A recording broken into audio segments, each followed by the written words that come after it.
Assalamualaikum warahmatullahi wabarakatuh. Izin mentor, izin pemateri. Di sini kami dari kelompok 3 angkatan 2 Latsar CPNS 2021 dalam rangka menindaklanjuti tugas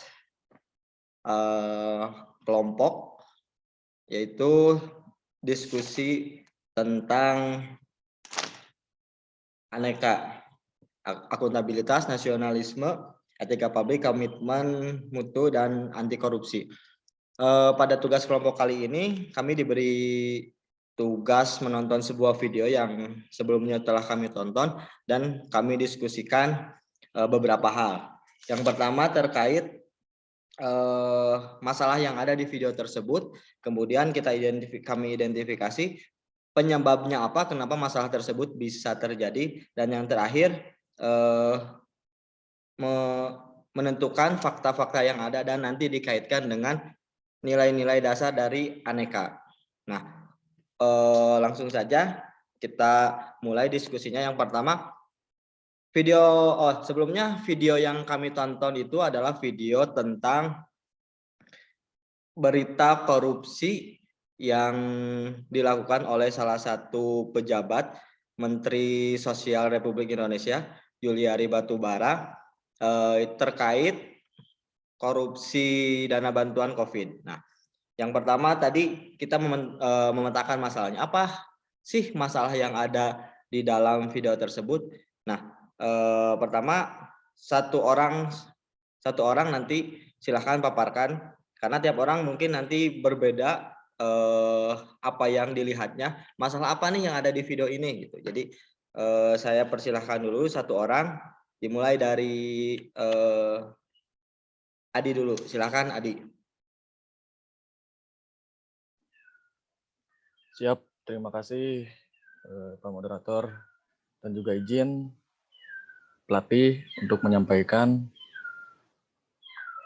hasil dari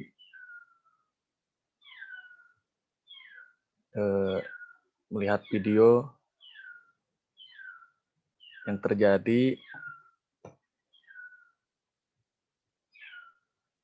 pada kasus dana korupsi senilai 14,5 miliar itu dana bantuan sosial COVID, yang mana dana bantuan tersebut memang untuk Jabodetabek sebelumnya. Dari yang mana yang kita tahu gitu kan, memang dari sejumlah 50 juta penduduk Jawa Barat yang telah dipaparkan oleh Pak Ridwan Kamil, itu 32 jutanya jatuh miskin. Itu dibilang angka di bawah miskin. Nah, artinya bansos tersebut adalah salah satu jalan untuk bertahan hidup. Ya. Namun dana bantuan untuk bertahan hidup tersebut dikorupsi dengan sengaja. Oleh karena itu, pandangan dari saya ini merupakan sebuah korupsi yang sangat amat luar biasa gitu kan. Hal itu memang terjadi karena pemerintah membiarkan kebebasan alokasi anggarannya, yang mana memang mayoritas penggunaan alokasi dana bantuan ini dari hutang-hutang negara. Nah, korupsi ini membuat kesulitan masyarakat yang semakin sulit untuk teratasi dalam segala keterbatasannya di aktivitas di masa pandemik ini. Nah, ada beberapa hal memang yang menjadi penyebab yang saya simpulkan pada video tersebut. Yang pertama, terdapatnya peluang karena merasa tidak terawasi atau lemahnya sistem pelaporan tugas dalam keseharian. Nah, yang kedua, memiliki kewenangan dalam kekuasaan. Jadi dia itu sudah memiliki kekuasaan yang lumayan besar, juga merasa dapat bekerja sama dengan pihak lain dalam melakukan korupsi tersebut. Terus yang ketiga, ini korupsi memang sudah terjadi dan selalu terjadi. Itu karena apa? Memang tidak ada hukum yang membuat jerah pelaku dan calon pelaku.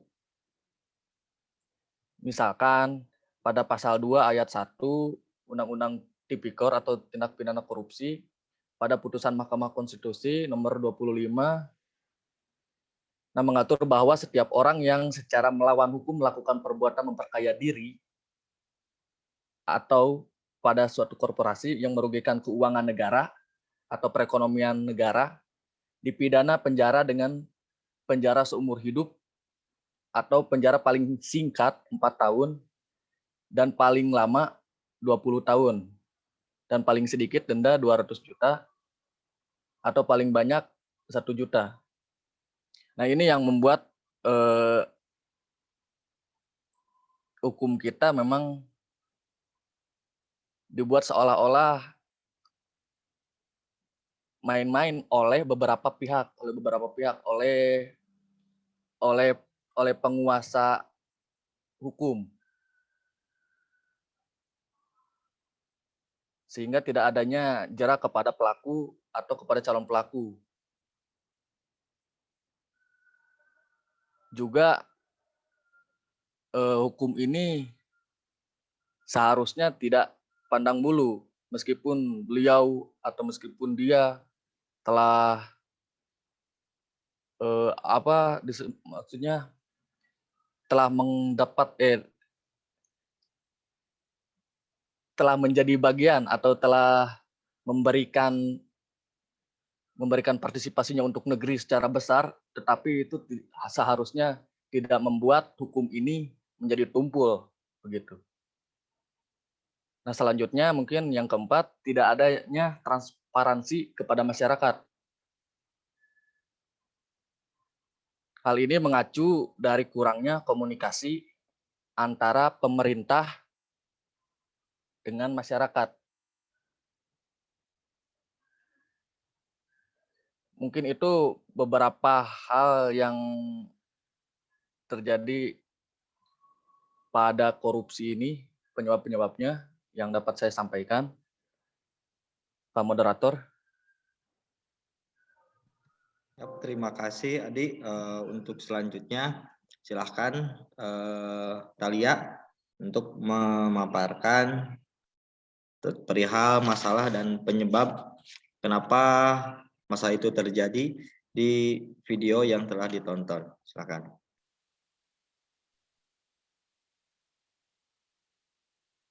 Baiklah, moderator, mohon izin saya akan menjelaskan pemetaan masalah.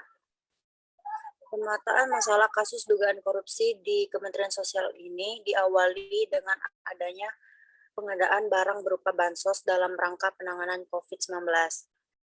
Penyaluran bansos sebesar 17 miliar, uang tersebut diberikan oleh perusahaan rekan yang menggarap proyek pengadaan dan penyaluran bansos COVID-19 berpotensi tidak tepat sasaran dan dikorupsi.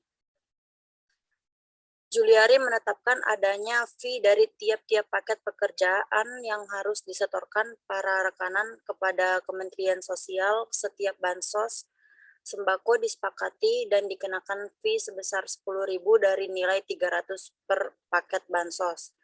Pada pelaksanaan paket bansos sembako periode pertama diduga diterima fee 12 miliar yang pembagian diberikan secara tunai dengan nilai sekitar 8,2 miliar. Kemudian mengidentifikasi penyebab.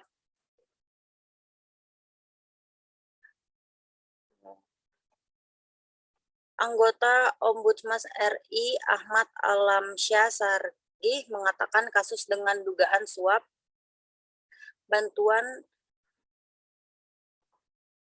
sosial COVID-19 yang menjerat Menteri Sosial Juliari Batubara terjadi karena lemahnya pengawasan internal di pemerintahan.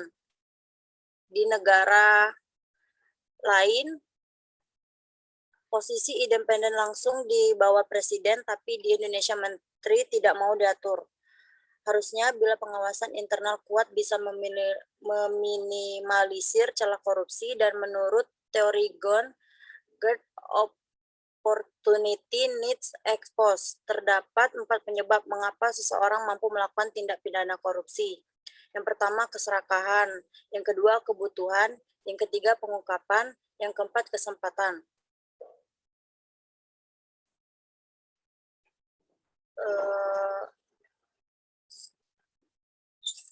Baiklah, itu saja yang saya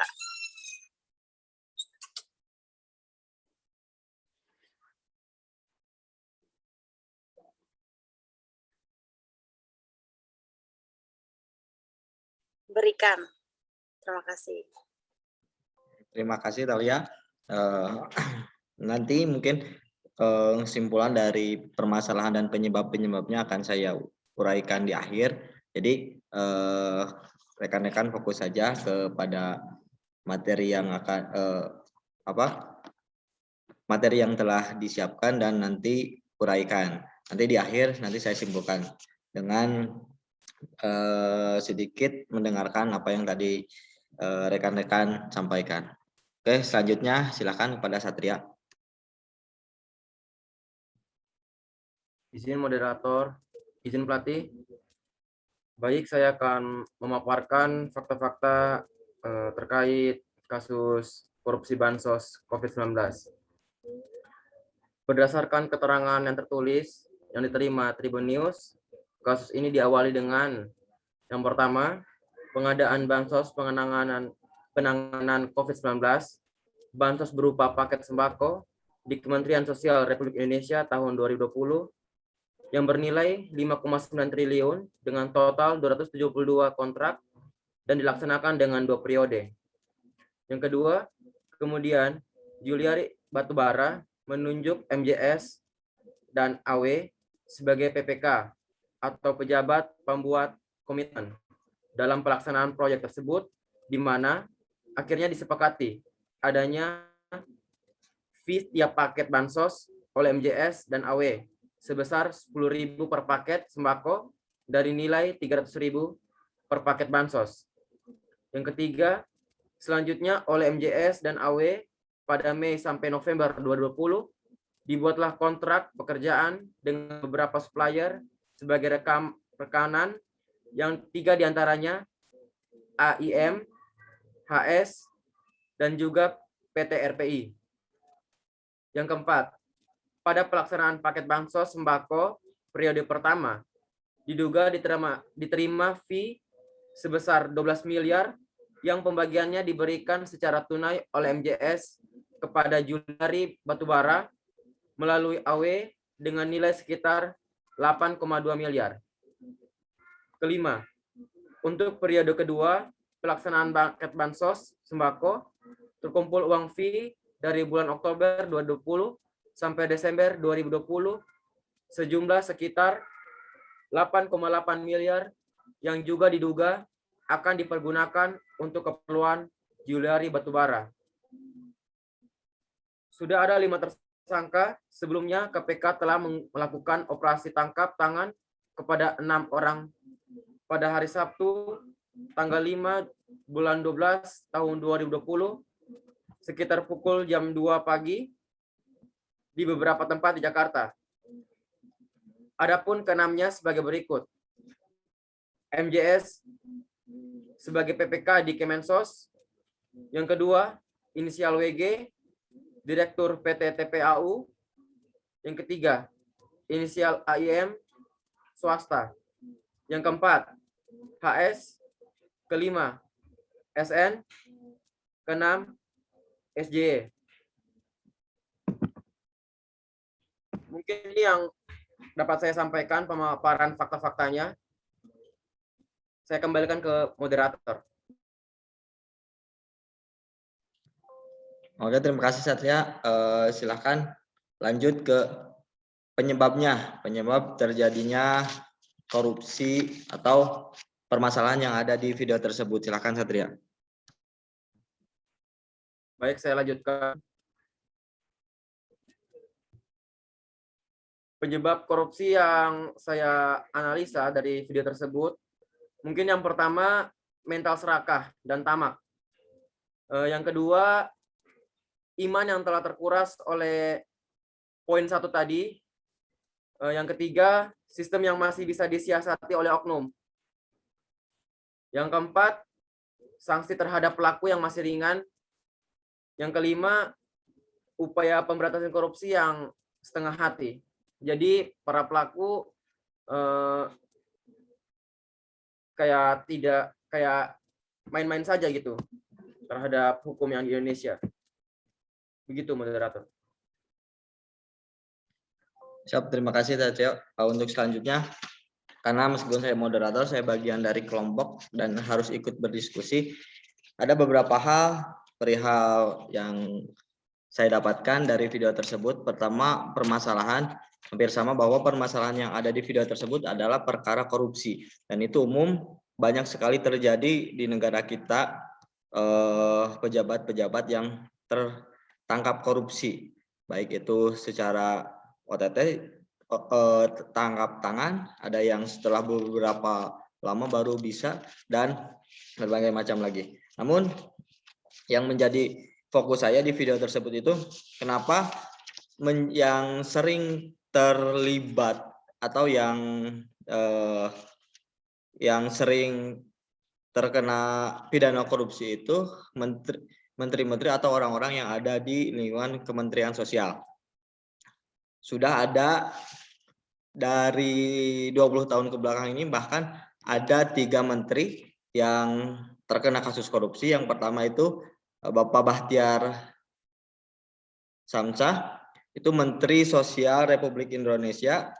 Dulu namanya masih Departemen Sosial, itu menteri tahun 2001 sampai 2009.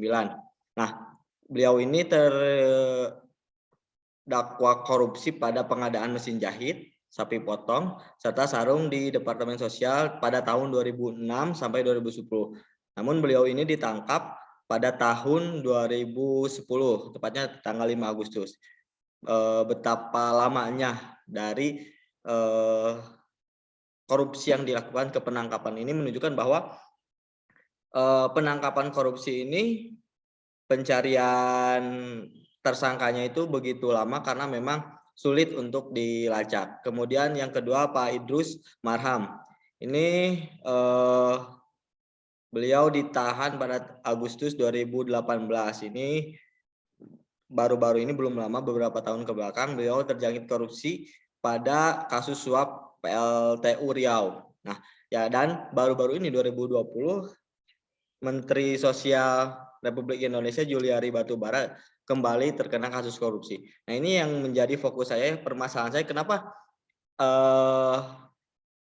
di Kementerian Sosial banyak sekali yang terkena kasus korupsi. Nah, ini yang penyebabnya mungkin yang pertama dari ya gaya hidup, karena kita tahu bahwa semakin tinggi pendapatan, semakin tinggi penghasilan, gaya hidup pun semakin meningkat. Maka dari itu, kalau misalkan kita ingin mencukupi gaya hidup kita dengan gaji yang kita miliki, itu tentu akan kurang. Makanya kebanyakan orang, mungkin salah satunya di sini tersangka kasus korupsi, melakukan korupsi karena merasa kurang. Atau yang kedua adanya faktor keserakahan, merasa tidak puas.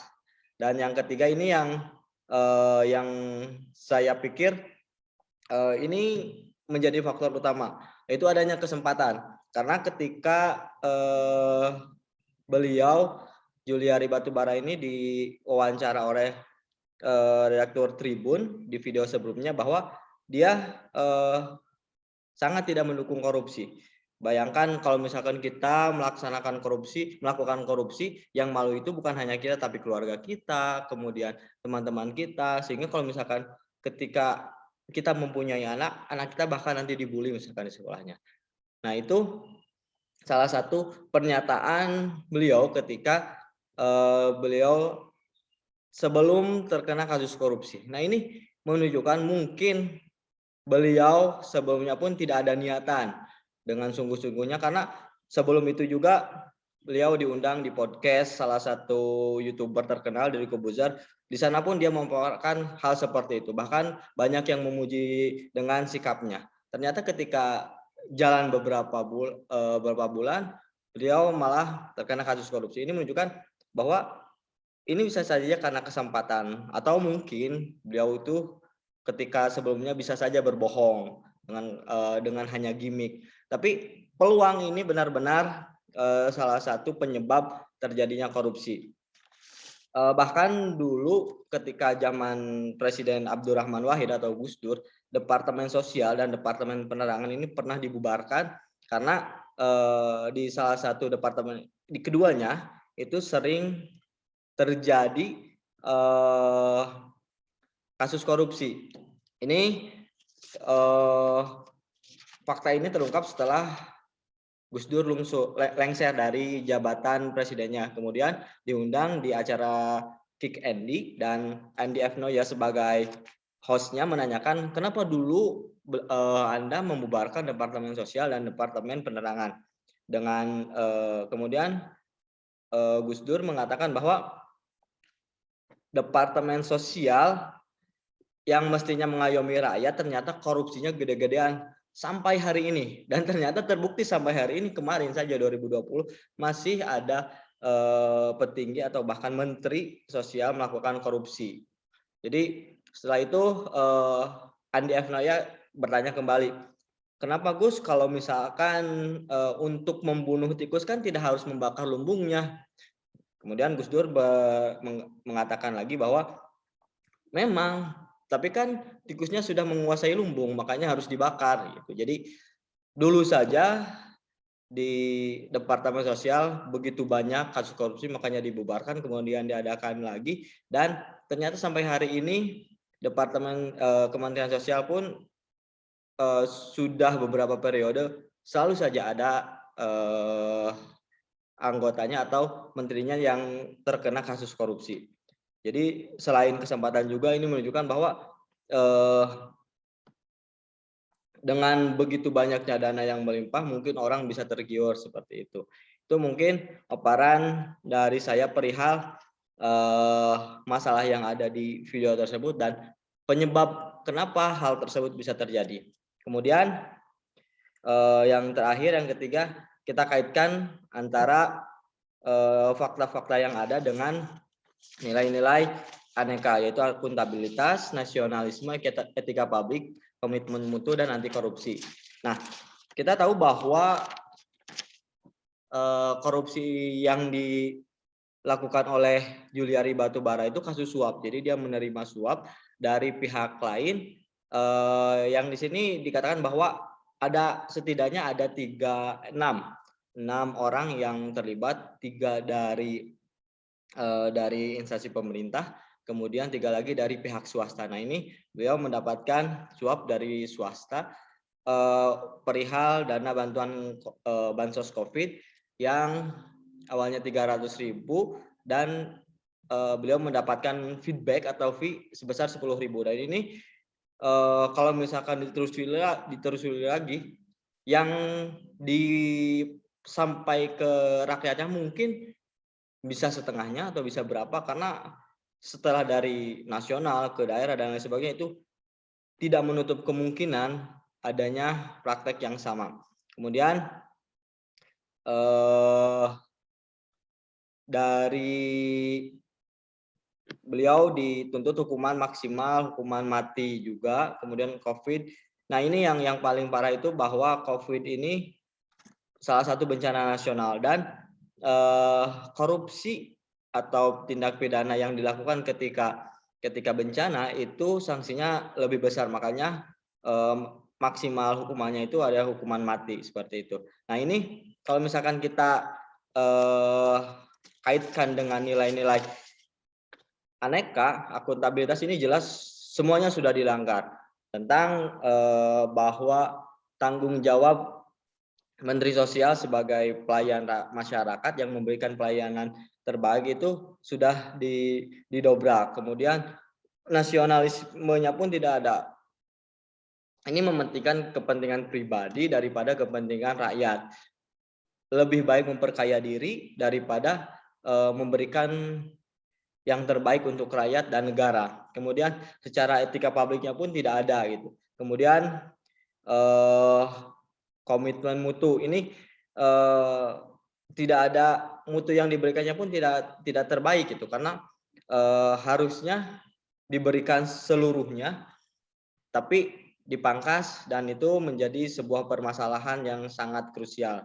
Kemudian anti korupsi jelas ini sangat kontradiktif, karena kasus suap ini bagian dari korupsi. Jadi kalau misalkan ini sudah tidak masuk sekali, seperti itu mungkin.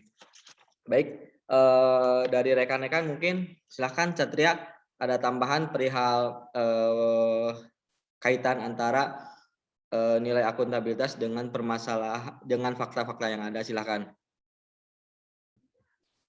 Baik, mentor. Saya sedikit menambahkan kaitan-kaitan nilai-nilai aneka dengan permasalahan tersebut, permasalahan yang kita bahas sekarang. Kaitannya sendiri dengan nilai aneka adalah nilai aneka yang kita ketahui kan kayak akuntabilitas, etika publik, komitmen mutu, anti korupsi. Nah, ini erat kaitannya dengan perilaku nilai anti korupsi. Perilakunya tidak mencerminkan nilai anti korupsi. Penyimpangan yang juga terjadi tidak mencerminkan nilai nasionalisme, yang dimana Bapak Juliari Batubara mengorbankan begitu banyak orang, yang menyebabkan jutaan orang mengalami kemiskinan. Sikap ini sama sekali merugikan banyak pihak, dari segi baik Bapak Juliari Batubara itu sendiri, keluarga, partai, kepercayaan, bahkan kerugian materi bagi rakyat Indonesia. Kalau komitmen mutu dari Bapak Juliari Batubara yang menyebabkan warga negara Indonesia hilang kepercayaan terhadap pemerintah. Pertanyaan-pertanyaan yang muncul, apakah pemerintah bekerja untuk rakyat atau bekerja untuk kepentingan pribadinya? Bansos yang disalurkan untuk penerima bantuan COVID-19 tidak seharusnya dikorupsi oleh para petinggi. Maka Bapak Juliari Batubara tidak cerminkan integritas dirinya. Mungkin itu yang bisa saya tambahkan, mentor. Ini moderator. Oke, terima kasih Satria. Lanjut pada Thalia, silakan. Baiklah mentor, saya akan menambahkan nilai-nilai solusi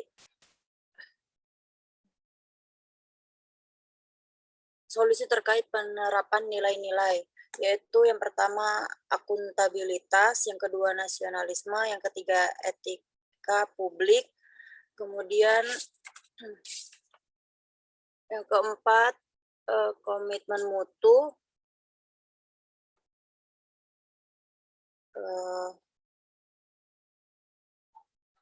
yang kelima anti korupsi.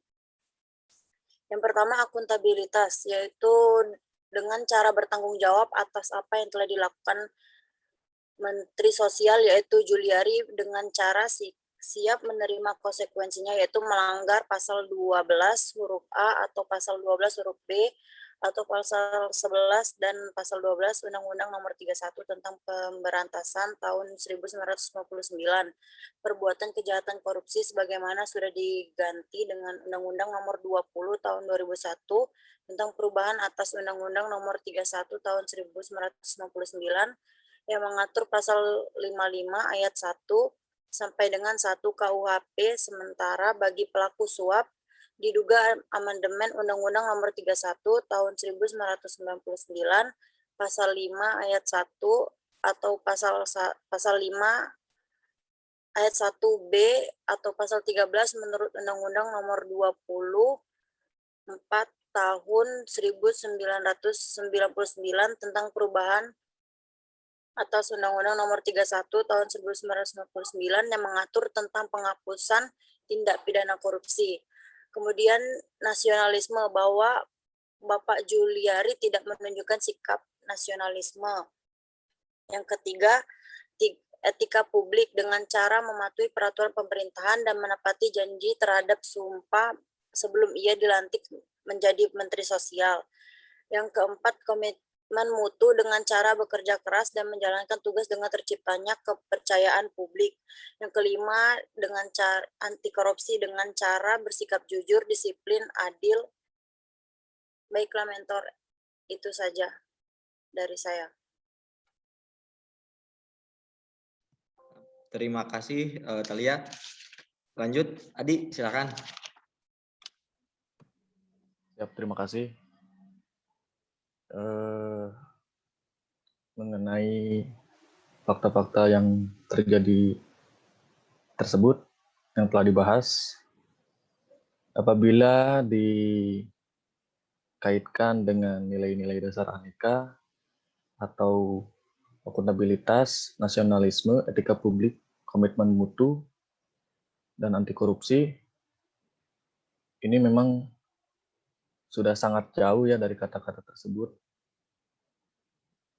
Dilihat misalkan dari akuntabilitas, yang pertama memang ini sudah tidak ada nilai integritasnya, juga tidak ada tanggung jawabnya, rasa kepercayaannya juga sudah hilang, konsistensinya juga sudah tidak ada. Dan apabila pada nilai nasionalisme, pada fakta tersebut, memang beliau malah mementingkan kepentingan pribadi atau kepentingan golongannya di atas kepentingan negara dan bangsa ini. Dan selanjutnya untuk etika publik, dari kata-kata etika saja, perilaku yang sudah ditampilkan memang beliau sudah tidak memperdulikan lagi mana yang baik atau buruk, mana yang benar atau salah. Jadi sudah tidak memiliki rasa tanggung jawab lagi dalam menjalani profesinya sebagai pelayan publik. Yang memang senantiasa ASN ini adalah pelayan bagi kemajuan bangsa dan negara. Dan selanjutnya pada nilai komitmen mutu, ini seharusnya memiliki nilai efektif, inovasi, dan efisiensi yang sudah menjadi landasan bagi tujuan instansi dalam memberikan pelayanan kepada negara. Itu sudah hilang itu nilai efektif, inovasi, dan efisiensinya. Alih-alih memberikan pelayanan kepada negara, pelaku justru menyalahgunakan kekuasaan untuk menjadikan negara sebagai pelayannya. Malah terbalik begitu. Dan untuk nilai anti korupsi yang terakhir ini, poin ini memang yang seharusnya menjadi dasar bagi seorang ASN agar tidak memberikan kerugian terhadap negara atau menghambat kemajuan bangsa ini. Terima kasih, mungkin itu yang dapat saya sampaikan. Terima kasih Adi. Mungkin yang lain ada tambahan lagi sebelum kita simpulkan dan kita tutup diskusi kali ini. Izin ini moderator, Siap, saya menambahkan solusinya, moderator.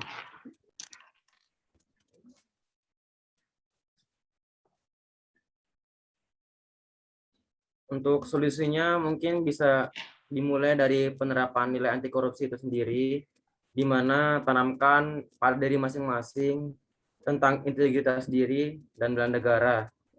Seperti yang kita bisa lihat di awal video 1, perkataan yang benar dari Bapak Juliari Batubara bahwa mencegah korupsi itu harus dimulai dari diri sendiri dengan menekankan jiwa kejujuran pada diri masing-masing.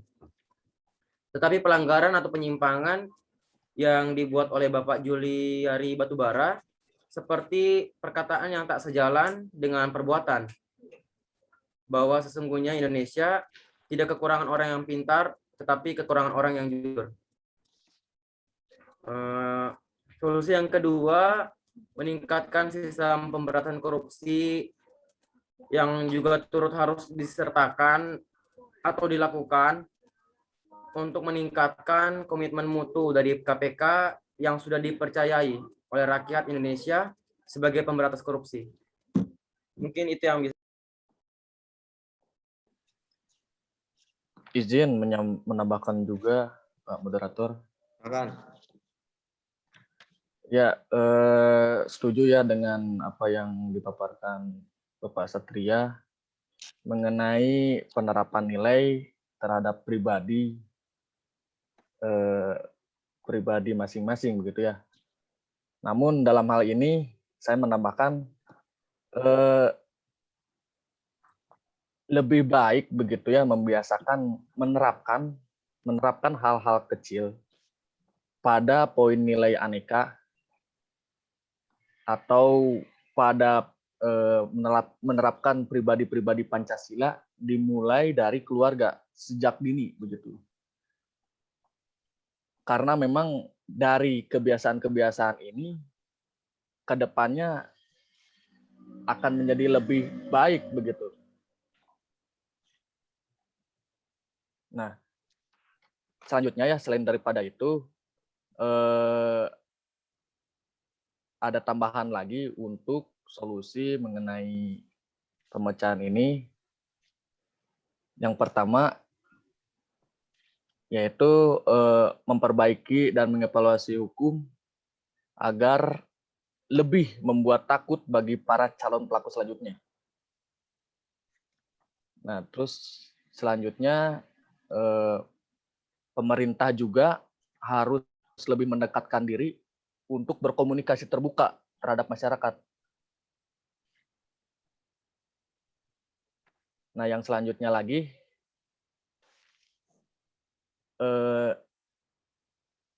udah mungkin itu saja dari saya mungkin moderator. Terima kasih. Oke, terima kasih. Tadi Dahlia ada tambahan mungkin cukup atau? Cukup. Cukup. Oke. Kita simpulkan bahwa benar permasalahan yang ada di video tersebut adalah permasalahan tentang korupsi yang tentunya membuat seseorang kehilangan kepercayaan atau masyarakat kehilangan kepercayaan kepada salah satu menteri kita. Dan yang menjadi permasalahan bukan hanya tentang korupsinya, tapi turunnya moralitas. Kenapa harus melakukan korupsi? Sedangkan secara perekonomian yang namanya menteri pasti memiliki perekonomian yang cukup. Kemudian permasalahan yang ada juga beberapa tahun ke belakang ini, kenapa yang menjadi tersangka korupsi banyak dari Menteri Sosial. Nah, penyebabnya tadi dari beberapa orang, yang paling banyak memang semuanya hampir mengatakan bahwa adanya peluang untuk melaksanakan, untuk bisa melakukan korupsi. Kemudian adanya tidak adanya hukum yang ketat yang mengawalnya, kemudian adanya keserakahan pada diri seseorang sehingga mendorong untuk melakukan korupsi, tidak ada kepuasannya pada diri sendiri, kemudian lemahnya pengawasan, kemudian iman yang kurang, sistem yang masih bisa disiasati, hukum yang tidak tegak. Kemudian jika dikaitkan dengan nilai aneka, akuntabilitas, nasionalisme, etika publik, komitmen mutu, dan anti korupsi, jelas sudah keluar dari nilai-nilai tersebut dengan banyak sekali yang dirugikan. Bangsa, negara, kemudian rakyat juga merasa dirugikan. Kemudian dari segi akuntabilitas pun ini sudah menyeleweng gitu. Jadi banyak sekali yang dilanggar, tidak dilakukan dengan tanggung jawab yang benar seperti itu. Kemudian solusinya memang harus menanamkan nilai anti korupsi pada diri sendiri dan jangan muluk-muluk. Jadi lakukan dari hal yang terkecil dulu, dari diri sendiri, kemudian merambat ke keluarga, dari hal-hal yang terkecil saja. Kemudian meningkatkan sistem anti korupsi. Di sini memang tugas dari, bukan hanya tugas KPK gitu, tapi tugas kita juga selaku pegawai negeri sipil. Jika ada hal tindak korupsi, silakan langsung dilaporkan saja, seperti itu. Mungkin sekian diskusi dan kesimpulan diskusi kami pada hari ini demi memenuhi tugas kelompok hari keempat. Sekian, terima kasih. Assalamualaikum warahmatullahi wabarakatuh. Waalaikumsalam warahmatullahi wabarakatuh. Waalaikumsalam warahmatullahi wabarakatuh.